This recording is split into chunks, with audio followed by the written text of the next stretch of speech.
అసలు ఈ permanent makeup అంటే ఏంది భయ? నాకైతే అర్థం కాలే. అంటే ఒక్కసారి మేకప్ వేస్తే జీవితకాలం మళ్ళీ వేసుకుని ఉండదేనా పర్మనెంట్ మేకప్ అంటే సమజ్గా అడుగుతానా?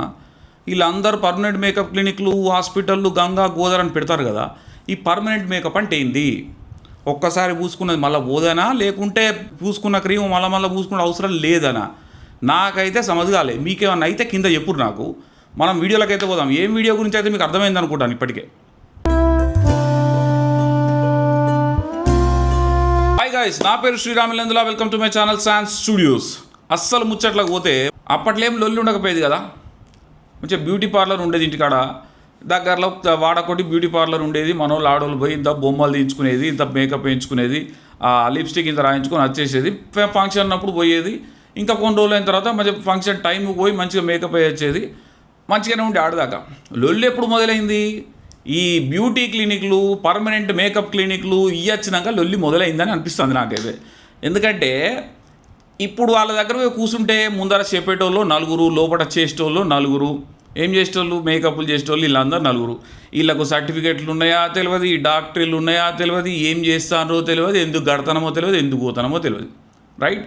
పోతాను, పైసలు కట్టించుకుంటాను, లక్షలు దుబ్బ పెట్టుకుంటారు, చేసుకొని వస్తారు. మరి పోనీ చేయించుకొని వస్తే పర్మనెంట్ మేకప్ అవుతుందా? అయితే లేదు. మళ్ళీ రోజటి క్రీములు బరాబరే, రోజటి హెయిర్ స్టైళ్ళు బరాబరే, వాళ్ళు చెప్పింది చెప్పినట్టు పాటించాలి. ఇది తినద్దు, అది తినద్దు, అంతే కదా. ఇంకేమైనా ఉన్నదా? ఏమీ లేదు. మళ్ళీ ఏమన్నట్టు ఇప్పుడు కొత్త లొల్లి మొదలైంది యూట్యూబ్లో. ఇన్ఫ్లుయెన్సర్స్ చెప్తారు, ఇన్ఫ్లుయెన్సర్స్ పోతారు. పెద్ద వాళ్ళందరూ కూడా వీళ్ళే వినబడ్డారు. ఏమని మా నాన్ వెజ్ బాయ్ చెప్తాడు, ఇన్ఫ్లుయెన్సర్ అంతా చెప్తారు, వీళ్ళందరూ సంపాదిస్తారు. ఈ ఇన్ఫ్లుయెన్సర్ చెప్తే మనకేమైంది భయ్యా? మేడం భయ్యా, ఆడల్లో మొగోళ్ళు ఎవరు అనుకోరు. ఇన్ఫ్లుయెన్సర్ చెప్తారు, ఇన్ఫ్లుయెన్సర్ పెండ తినమంటే మనం తిందామా? ఆడు గోదట్లా దునుకోమంటాడు ఇన్ఫ్లుయెన్సర్, మనం దునుకుదామా? ఆడేదో 4 రూపాయలు సంపాదించుకోవడానికి ఇన్ఫ్లుయెన్సర్స్ పోతారు, చెప్తారు. మనకు ఏమైంది? మనకు తెలివితేటలకు ఏమైంది? మనకు ఆలోచన జ్ఞానం లేదా? మనకు ఏది అవసరం, మనకు చిన్న ఏంది మనకు తెలియదా? ఒక క్లినిక్ ఇప్పుడు జనరల్గా స్కిన్ గురించి మాట్లాడితే డర్మటాలజిస్ట్ ఉండేది ముందు. డర్మటాలజిస్ట్ హాస్పిటల్కి పోతే వాళ్ళ దగ్గర వాళ్ళ సర్టిఫికేట్ ముందర పెట్టుకొని డర్మటాలజీ, కాస్మెటాలజీ ఇవన్నీ చాలా రోజులు పాపం చదివి వాళ్ళ సర్టిఫికేట్ పెట్టుకొని కూర్చుంటారు. వాళ్ళ దగ్గర ఈ హంగామాలు, హంగులు ఇవన్నీ ఏముండయి. ఇప్పుడు వీళ్ళు ఏంటంటే వాళ్ళకు చెప్పుకోవాల్సిన పని లేదు. వాళ్ళ దగ్గర సర్టిఫికేట్ వాళ్ళు డర్మటాలజిస్ట్లు, వాళ్ళు చెప్పుకోవాల్సిన పని లేదు. ఇప్పుడు ఈ కొత్తగా పెట్టిన వాళ్ళకు వీళ్ళ దగ్గర సర్టిఫికెట్లు ఉన్నాయి కనుక హంగామా చేయాలి, షో చేయాలి, పెద్ద వాళ్ళని పిలవాలి, పెద్దగా బిల్డింగ్లు కట్టాలి. ఆ బిల్డింగ్లల్లో ముందర ఒక నలుగురిని పెట్టాలి ముచ్చట చెప్పేటందుకు. ఎవరిని? మనం బొంగని ఇన్ఫ్లుయెన్స్ చేసేందుకు అక్కడ 4 ఇన్ఫ్లుయెన్సర్స్. మళ్ళీ వాళ్ళు ఎంబీబీఎస్ డాక్టర్లు ఏదో సర్టిఫికెట్లు ఉంటాయి, వాళ్ళు మొత్తం స్టోరీ రాసుకోవాలా, లోపలికి పంపించాలి. లోపలికి గుహలకు పోయినాక మళ్ళీ వాళ్ళు ట్రీట్మెంట్ మొదలు పెడతారు. 4 క్రీములు రాస్తారు, అది చేస్తారు, ఇది చేస్తారు. మొత్తానికైతే పైసలు దుబ్బడైతే ఖాయం. సబ్జెక్ట్ ఏంటంటే ఇప్పుడు ఇక్కడ వీళ్ళు చేసేటోళ్ళ దగ్గర సర్టిఫికెట్ ఉన్నాయా అని మొదలైంది. ఇవన్నీ చేస్తారు ట్రీట్మెంట్లు. జనరల్గా మనకు స్కిన్ కేర్ ట్రీట్మెంట్ అంటే డర్మటాలజిస్టులు కావాలి. ఒక్కొక్కరు 10 క్లినిక్లు పెట్టారు, 10 బ్రాంచులు పెట్టారు. వైజాగ్లో బ్రాంచ్, మొన్న టైం ఒక బిగ్ బాస్ ఆమె మొన్న ఓపెన్ చేసుకున్నది పెద్దగా, కోట్లు పెట్టుబడి పెట్టిందట ఆమె. ఈ కోట్లన్నీ ఎక్కడికి తీయాలి? మళ్ళీ మన దగ్గరికి వెళ్ళి తీయాలి. సో ఇక లోపలికి పోతే ఏముంటుంది? వీళ్ళ డాక్టర్ల దగ్గర సర్టిఫికెట్లు ఉన్నాయి. ఒకవేళ సర్టిఫికెట్ ఉన్నా ఆ సర్టిఫికెట్లో మనకు చేస్తానో లేదో తెలియదు. ఎందుకంటే మనం అడగాం కదా. అక్కడ పాష్ వాళ్ళు స్టైల్గా చాలా, అంటే మనం కొంచెం అడిగితే మనం మోమాట పడతాం అన్నట్టు. మనల్ని ఊరోళ్ళు అనుకుంటారేమో, మనకేం తెలియదు అనుకుంటారేమో. మనకు పూర్తిగా హక్కులున్నాయి, మన అడుగురి గట్టిగా సర్టిఫికెట్ ఉన్నదా, చేసేటోళ్ళు మీరేనా కాదా, ఇవన్నీ అడిగి చేయించుకోరు. ఎవరో చెప్పిరని, ఇన్ఫ్లుయెన్సర్ చెప్పిరని. ఇన్ఫ్లుయెన్సర్స్కి ఏమన్నా 10,000 ఇస్తారో 20,000 ఇస్తారో చేస్తారు. రేపు పొద్దున నాకు 1,00,000 మంది సబ్స్క్రైబర్లు వస్తే నేను కూడా గిడే పోయి గిది చేయరని చెప్తా.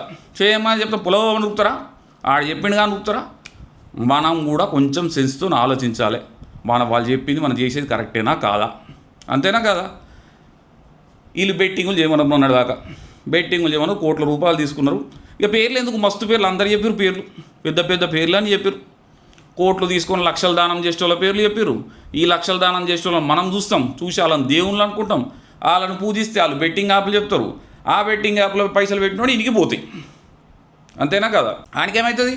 ఆడ సంపాదించిన పైసలు లక్షలు కోట్లు ఉన్నాయి. అది పెట్టుకుంటాడు, బెయిల్ తెచ్చుకుంటాడు, లాయర్ని పెట్టుకుంటాడు, తీసుకుంటాడు, ఇంటికి వస్తాడు. నష్టపోయేది ఎవడు? వాడు జస్ట్ నష్టపోతూ 4 రోజులు జైలుకి పోతాడు కావచ్చు, వస్తాడు కావచ్చు, చెప్పినందుకు వస్తాడు కావచ్చు. ఈడ బెట్టింగ్ యాప్లు పెట్టి ప్రాణాలు కూడా పట్టుకునేది మనం కదా. పర్మనెంట్ క్లినిక్లలో పోయి ముఖాలు ఖరాబ్ చేసుకునేది మనం కదా. నిన్న మొన్న ఒక పిల్ల హీరోయిన్ అట, పిల్ల లతీఫా వచ్చి పాపం స్టేట్మెంట్లు ఇచ్చి మీడియా ముందుకు వచ్చి చెప్పింది, ఇట్లా ఇట్లా అయింది ఏడాది 2 ఏళ్ళు పోరాడిన కథ అని ఆమె గూడంతా పోసుకున్నది. కరెక్టేనా? మరి ఇక్కడ నష్టపోయేది ఎవరు? మనమే కదా. కనుక ఇన్ఫ్లుయెన్సర్స్ చెప్తారు, వాళ్ళ జీవన వృత్తి. యూట్యూబ్లో సబ్స్క్రైబర్లు వచ్చినప్పుడు కంపెనీలన్నీ వస్తాయి, అడుగుతూ ఉంటారు, మమ్మల్ని ప్రమోట్ చేయమంటారు. అలా వాళ్ళు చేసే మంచి ప్రమోషనా కాదా అనేది మనం కూడా చూసుకోవాలి.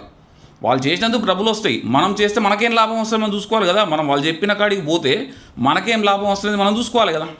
చూసుకోకుండా వాళ్ళని మీద బదనాం చేస్తే ఇట్లా కష్టం కదా. నేను ఇక్కడ ఇన్ఫ్లుయెన్సర్లకు మద్దతు ఇస్తలేను. వాడేదో చెత్తవాగుడు వాగిండబ్బా, మన తెలివి ఏమైంది అంటాను. ఇక ఈ ఇన్ఫ్లుయెన్సర్లలో కూడా బ్యాచ్ తయారైనరు. ఏం బ్యాచ్? పెద్ద అన్న బిగ్ బాస్ బ్యాచ్ అన్నట్టు.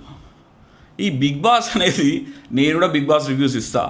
కాకపోతే బిగ్ బాస్ అనేది జనాలకు ఎట్లా తయారైందంటే, వీళ్ళ ఓడు ఇంతో అంత ఫేమ్ ఉన్న వాళ్ళు తీసుకుంటారు, వీళ్ళల్లో బయటకు వచ్చారు ఇంకా పెద్ద ఫేమ్ వస్తుంది. ఈ ఫేమ్ రాగానే వీళ్ళు విచిత్రమైన ప్రదర్శిస్తున్నారు. లోపలికి పోయేటప్పుడు ఒకలాగా ఉంటారు బిగ్ బాస్ కంటెస్టెంట్లు, బయటికి వచ్చేటప్పుడు ఒకలాగా ఉంటారు అన్నట్టు. బయటికి రాగానే వాళ్ళకు నెత్తి మీద కిరీటం ఇవన్నీ వచ్చేస్తాయి. మేము భూమి నుంచి దిగి వచ్చిన తారలం అనుకుంటాను అన్నట్టు అనుకోని బెట్టింగ్ యాప్లు అవి ప్రమోట్ చేసేసి వాళ్ళ 4 రాళ్ళు ఎక్కకేసుకుంటారు. వాళ్ళు దీపం ఉన్నప్పుడు వీళ్ళు చక్క పెట్టుకుంటారు, తర్వాత ఉండదు కదా, ఉన్నప్పుడు చక్క పెట్టుకుంటారు. కాబట్టి వాళ్ళ మాటలు నమ్మకురి. దయచేసి మీరు చూసుకోండి. మీరు పోయిన కాడ హాస్పిటల్ సర్టిఫికెట్లు లేదా, డర్మటాలజిస్ట్ ఉన్నారా లేదా, లేజర్ ట్రీట్మెంట్ తీసుకుంటాను కదా. లేజర్ ట్రీట్మెంట్ తీసుకుంటే మీకు ఒకటి తెలుసా ముచ్చట, లేజర్ ట్రీట్మెంట్ తీసుకుంటే లేజర్ ఇచ్చిన ఆమెకు లేజర్ టెక్నీషియన్ అని ఒక సర్టిఫికెట్ ఉండాలి. అది ఉన్నదా లేదా చూస్తున్నామా మనం? లేదు. అక్కడ చదివినాడు వాడు స్టైల్గా తెల్ల సూట్లు తెల్ల కోట్లు వేసుకోగానే ఆయనకి మొత్తం అనుకుంటాను. మనం తలకాయ తీసుకపోయి ఆ చేతిలో పెడతాను, ఆ తలకాయకి వాడు మళ్ళా రుద్దుతాడు, ఏదో చేస్తాడు. నెత్తి కోట్ అంటాడు, మూతి కోట్ అంటాడు, గన్ అంటాడు, మిషన్ అంటాడు, చేస్తాడు. ఇవన్నీ మనకు ఎంతవరకు సహజంగానే మనకు చాలా ఉన్నాయి ప్రకృతి లోపల. అవన్నీ వాడుకుంటే బాగుంటుంది. ఇంకా కొంతమంది లేరు, మన ఇంట్లో ఉన్న సామాను మనకే మీ పైసలు తీసుకుంటారు. ఏది మీ కిచెన్లో ఉన్న సామాను మీకే చెప్తాను. ఇది మన అవ్వవాళ్ళు తాతయ్యలు కూడా చెప్పారు కదా, అవి మనం వినాం కదా, వాళ్ళు చెప్తేనే వింటాం కదా. అది కూడా మన ఇంట్లో ఉన్న సామాను మనకే అమ్మి డబ్బులు చేసుకుంటారు, అది కూడా లక్షలలో. కనుక మీరు తెలియక రావాలి, వాళ్ళు తెలియకల్లోళ్ళు, బాగా తెలియకల్లోళ్ళు. జనాలకు ఇవాళ రేపు మంచిగా కనబడాలి, సెలబ్రిటీ లెక్క మనం కూడా కనబడాలని కోరిక. ఈ కోరికను వాళ్ళు క్యాష్ చేసుకుంటారు. ఇది మనం అమాయకత్వాన్ని వాళ్ళు ఏమంటారుగా మజ్బూరీకు కమ్జోరీ సమస్య అని, అట్లా మన అవసరాన్ని గుర్తించి వాళ్ళు తెలివిగా వచ్చి మన దగ్గర డబ్బులు తీసుకొని పోతారు, మోసం చేస్తారు. కాబట్టి నేను చెప్పేది ఏంటంటే, వీటన్నిటికి కాకుండా ఇన్ఫ్లుయెన్సర్ చెప్పిండా, వాడు చెప్పిండా, వీడు చెప్పిండా అని కాకుండా మీకు ఏది అవసరం దానికి కోరి. మీకు నిజంగానే మేకప్ అవసరం, మంచి కొంచెం ఫేస్ డర్మటాలజిస్టులు చాలామంది ఉన్నారు, రిజిస్టర్డ్ డర్మటాలజిస్టులు, చాలా సంవత్సరాల ఎక్స్పీరియన్స్ ఉన్నోళ్ళు, పెద్ద వాళ్ళు ఉన్నారు. ఎందుకంటే స్కిన్ ప్రాబ్లం అనేది ఒక్క రోజులో పోయేది కాదు. దీన్నే బూచిగా చూపించి వాళ్ళు 10 సిట్టింగ్లు 15 సిట్టింగ్లు అంటారు. ఈ 15 సిట్టింగ్లో కూడా ఏమి కాదు, ఎవడో ఒకరిద్దరు జెన్యున్ ఉండొచ్చు. నాకు వాళ్ళ గురించి కోపం లేదు, వాళ్ళను అంటలేను. ఎవరైతే మోసం చేస్తున్నారో వాళ్ళ గురించే మాట్లాడుకుందాం మనం. ఆ మోసం చేసడం తప్పు కాదు, ఎప్పుడైనా మోసపోయటం తప్పు. కాబట్టి మోసపోకుండా చెప్పుడే నా ఉద్దేశం. ఫైనల్ ముచ్చటైతే గిదే, ఎవరి మాటిని మోసపోకురి, జాగ్రత్తగా ఉండురి, జేబులలో చిల్లి పెట్టుకోకురి. చిల్లి పెడితే మళ్ళీ చిల్లి కుట్టుడు కష్టం. కాబట్టి పైసలు జాగ్రత్త పెట్టుకోండి, అవసరం ఉంటేనే ట్రీట్మెంట్ తీసుకోండి.